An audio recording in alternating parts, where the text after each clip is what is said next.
પ્રધાનમંત્રી નરેન્દ્ર મોદીએ ભારતીય હવામાન વિભાગના 150મા સ્થાપના દિવસ નિમિત્તે વિઝન 2047 દસ્તાવેજ બહાર પાડ્યો।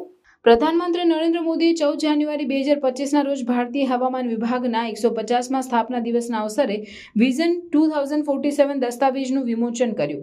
આ દસ્તાવેજમાં હવામાન અને આબોહવા સંબંધિત વિવિધ યોજનાઓ અને હેતુઓનો સમાવેશ કરવામાં આવ્યો છે, જે ભારતને 2047 સુધીમાં આ ક્ષેત્રમાં અગ્રણી બનાવવાનો ઉદ્દેશ્ય ધરાવે છે।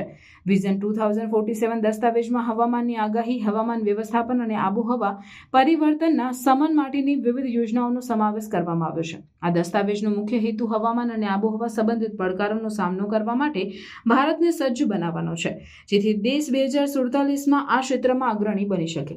પ્રધાનમંત્રી મોદીએ આ પ્રસંગે મિશન મૌસમનો પ્રારંભ પણ કર્યું, જે હવામાન અને આબોહવા સંબંધિત પડકારોનો સામનો કરવા માટેની એક મહત્વપૂર્ણ પહેલ છે। આ મિશન હેઠળ હવામાનની આગાહી અને હવામાન વ્યવસ્થાપન માટેની નવી ટેકનોલોજી અને સિસ્ટમ્સ વિકસાવવામાં આવશે, જે હવામાનની આગાહી અને આબોહવા પરિવર્તનના શમન માટે મદદરૂપ થશે।